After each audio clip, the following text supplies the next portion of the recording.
this problem came from the emission center at Minnesota State University.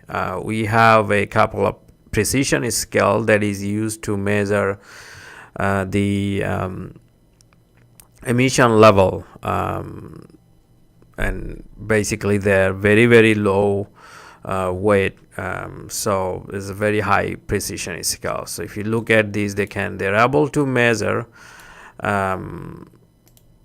100,000th of a gram, which is very small.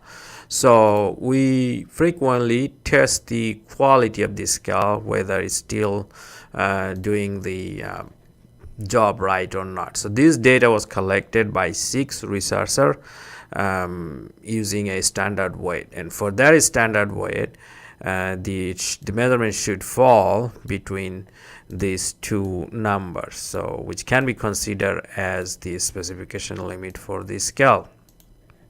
Now, so the question is, what would be an appropriate control chart? Now this is in terms of grams, and so this is a variable type of data.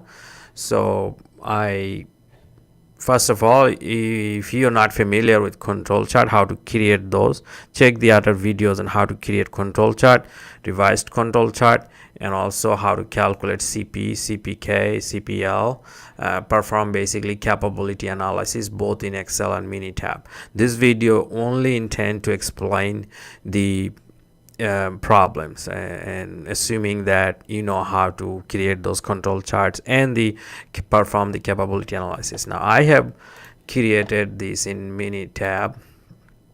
So this is the control chart for that scale. Now if you look at this control chart, this is very well behaved scale, and the researchers were very consistent. So the scale is able to measure things within the control limit. So in terms of the control, can it measure within the control limit?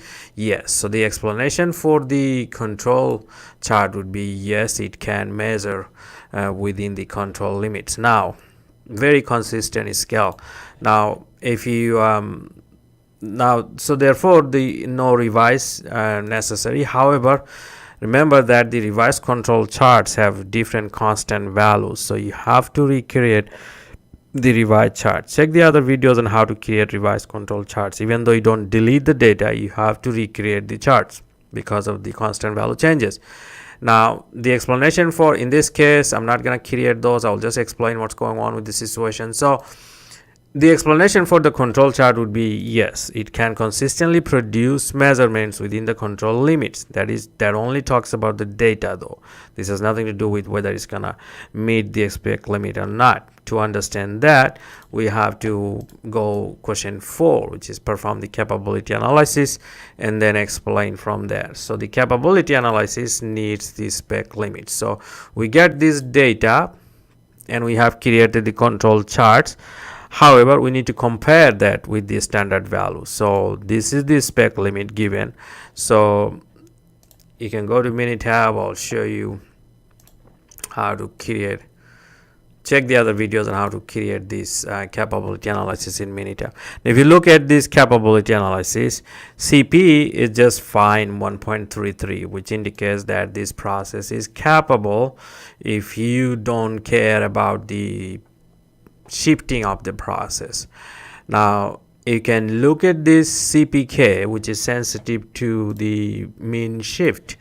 Now look at this CP formula, which is not sensitive to the center of the point. So whether the process centered or not, it really doesn't care. Simply do upper spec minus lower spec divided by 6 sigma. Sigma comes from the data, this spec comes from the customers or from your own specification limit. So this is not sensitive to the central line. Now on the other hand, CPK is sensitive to the center line. So if the process shifted, then the CPK is the appropriate process capability that we should use, not CP. So if you go back to the Minitab analysis here, CPK is 0.8, which is not capable. It should be 1.3 or more, at least 1, so just to meet the capability of the process. So by looking at this analysis, the process is not capable. So the answer to the question 6 is the process capable? No, because it's not more than 1.3. If it's not capable, what did you do? Now in this case, it looks like the process shifted to the towards the left side. So maybe this scale has some adjustment. A lot of time this digital precision scale has adjustment. They go off 0, so you can adjust and tweak. The scale still can produce consistent analysis. However, it may not be able to do the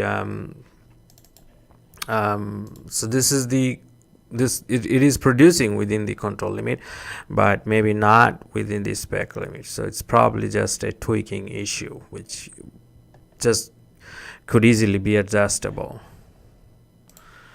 Let me go to the next question.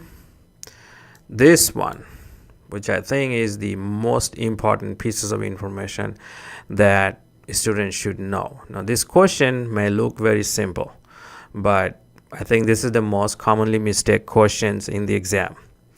The question is asking how many times some measurement would fall below the specifications limit and how many times the measurement would go over the specifications. So to answer this question, a lot of time what the students do is they simply count the total number of data points. So this is the count of all the data points that is less than the spec limit. This is the count all the data point the over the spec limit. However, the question is asking a little bit more than what student thinks. Now, the reason why you do all this quality control or inspection check on everything, you create a small sample like this, and then try to create a standard for the next batch or next scale or next process or next day or next month or next year. So you're making a standard. So you're taking this sample, convert it to some kind of population. So now we are talking about some kind of population that is normally distributed, and it should be treated as so. So you are creating a distribution. Imagine that this would fall in a normal distribution like this. Sorry about this bad drawing. So you're trying to find the area before. So this is the lower spec limit. Let's say this is the upper spec limit. So trying to find the area before the lower spec limit and area over the upper spec limit. So not necessarily counting the number. When you are counting, what you are doing is basically you are just counting the sample, not really using the populations. Now you did all the analysis, you deleted the crazy point, create the revised chart. So this is the revised data, which can be considered as population. So your answer should be the area under the curve before that lower spec limit. So in this case, I just use that norm dist function and then multiply by 100. So it says that how many times out of every 100 measurements followed go below that lower spec limit. Similarly, I have done for the upper spec limit. So doesn't matter how precise your process is, how reliable your process is, there will be always some situation where some measurements would go below. Some very precise reliable phone could be bad out of the box. So because the normal distribution never touches the x-axis, so there will be always some area. It may be very, very low. If you look at this one, it's almost like 8 out of a billion may go over the spec limit. So this question basically trying to figure out whether you understand the process of the control chart analysis or quality inspection by using control chart analysis. So basically you should use the population and then The standard deviation is a little bit tricky to calculate. Check the revised control chart in MS Excel. In other videos there you will find how to get this standard deviation. I've just quickly used that standard deviation function to calculate the standard deviation. However, this is not the exact same, or is close but not the 100% accurate value. So you can see how to calculate this in the revised control chart in MS Excel.